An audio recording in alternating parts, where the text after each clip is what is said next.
everyone for making it out here tonight in order to listen to some of us speak on some important diversity and sport issues.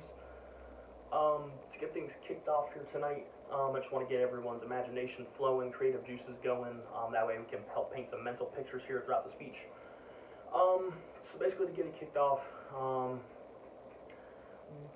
starting from a young age, we're all taught certain things, such as 2 plus 2 equals 4. Then we go on to learn our multiplication, our alphabet, not in that order, of course. However, we do learn these things growing up. And then eventually we're taught rhymes such as Christopher Columbus sailing the ocean blue, where he eventually discovers America. Oh, I'm sorry, can you repeat that for us?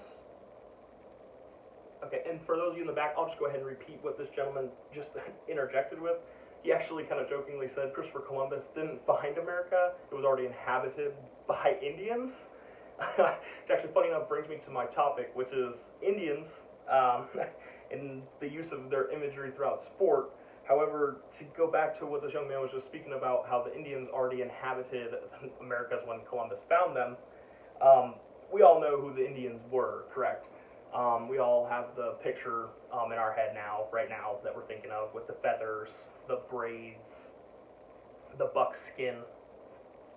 We were taught growing up that these Indians were warriors, Indian chiefs. We used phrases such as fast as an Indian, strong as an Indian. Even as kids, we played a game called Cowboy and Indians. So we're all very much aware of who the Indians were in the picture that was created in our head. Unfortunately, that picture that was created is actually completely false. There's almost no truth behind it.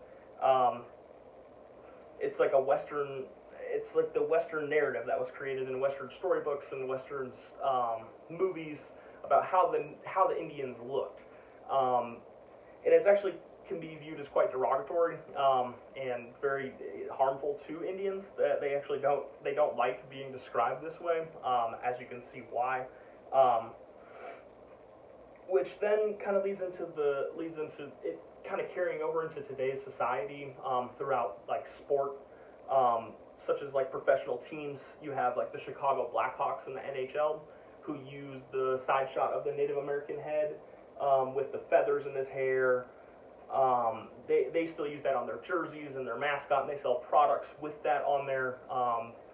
You also have baseball teams such as the Cleveland Indians, who use Chief Wahoo, who isn't their logo or mascot, but he's like a little picture they use on like some of the sleeves of their jerseys and other merchandise. It's a red Indian smiling picture. If you look it up, it'll come up on Google.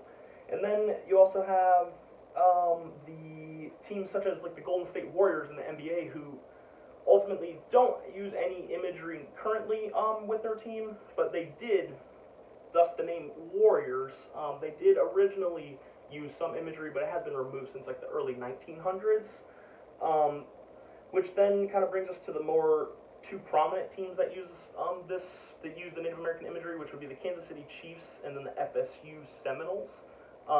With the Chiefs, you know, they have the tomahawk chop that they do in the stadium for first downs and other celebrations. This is actually viewed as like almost harassing Indians. It's like making fun of their culture, something that they hold like near and dear to their hearts. And you just have fans in an NFL stadium paying no regards to that. They're just chomping away.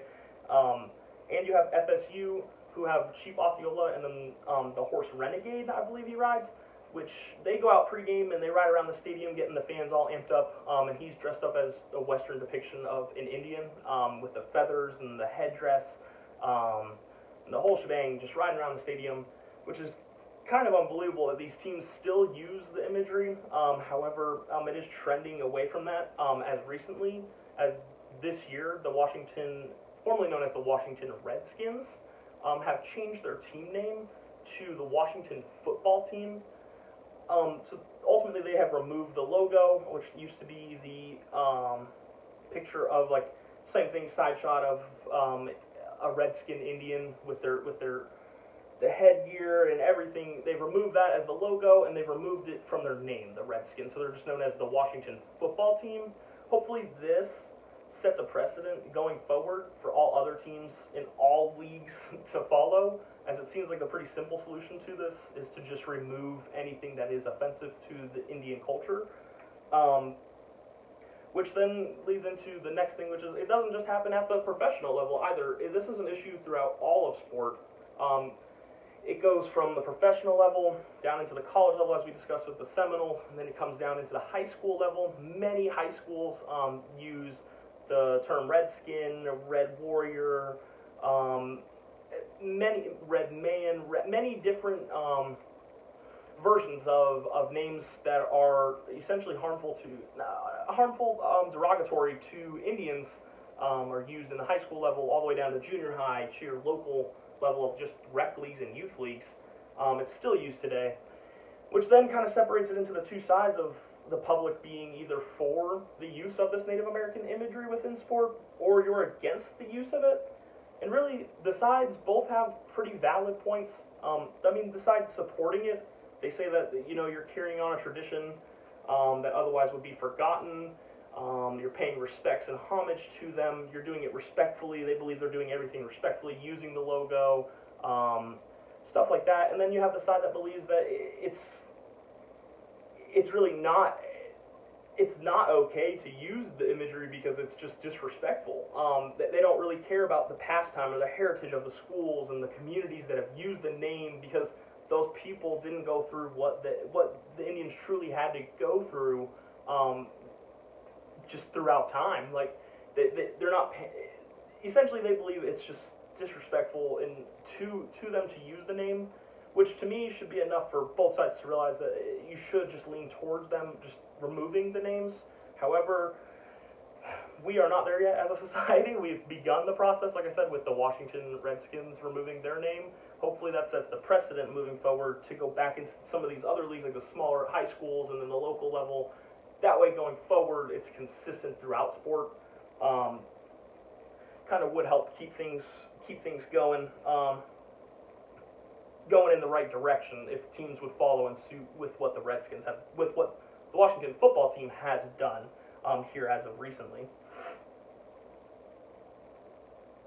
Also, with all of that being said, it kind of now we have the image painted of what the Indians aren't aren't is where we're at now. We've described what the Indians aren't.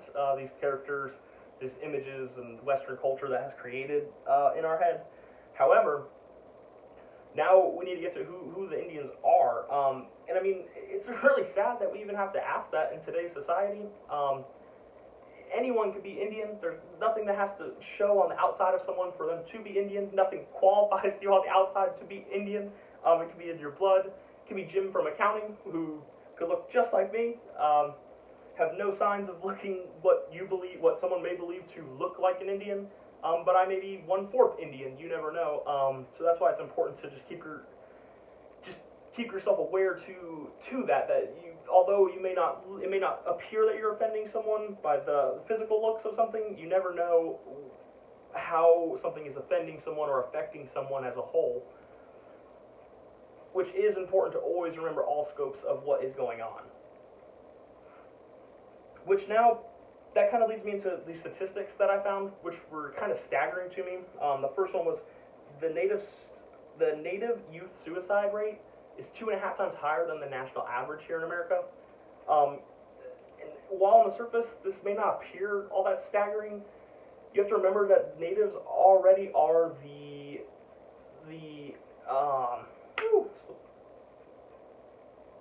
natives are already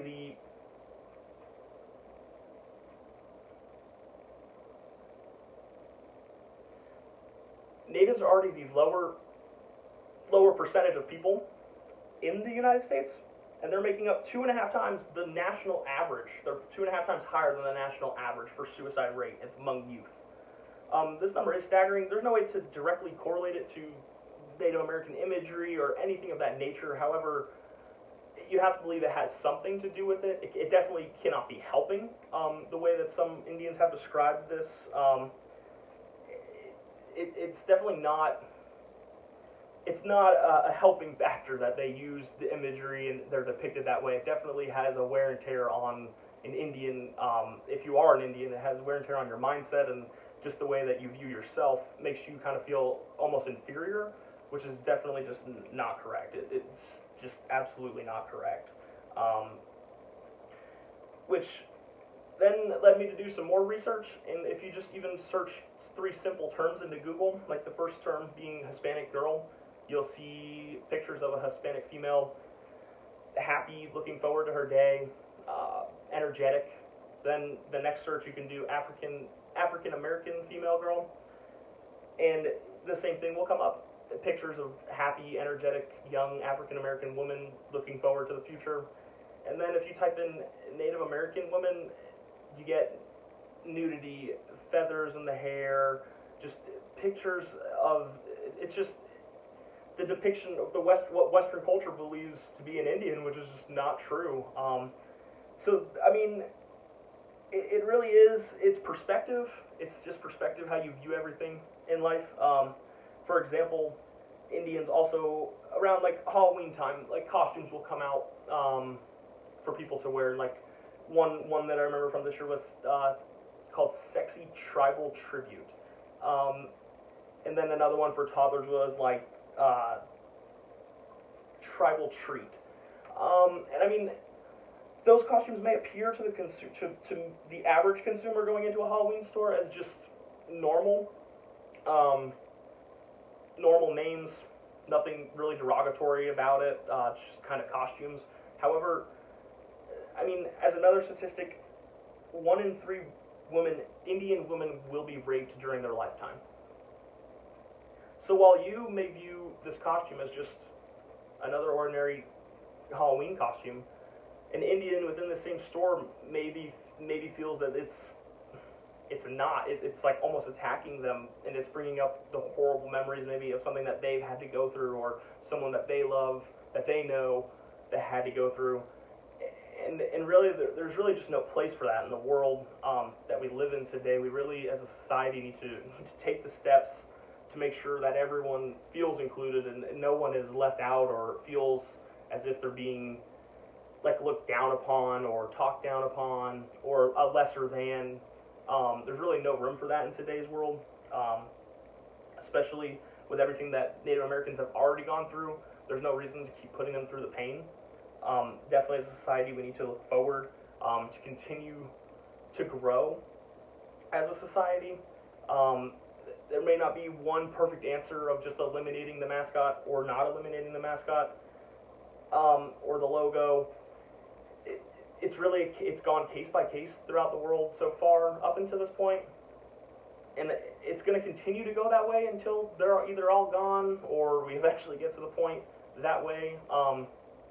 But it really is disheartening seeing it throughout the world that people can't just agree that if it offends one group of people, that we all need to look from their lens. Like, you can't just look from your lens at everything. Like, you need to put yourself in their shoes. And although you may not find it offensive, what if you were them? How would you then find it offensive? And that's what I challenge everyone here today to do, is really to not just be okay with whatever. It's put yourself in the people's shoes that something is affecting, and try to view how it's affecting them to get your passion behind it. And really, that's really all I have.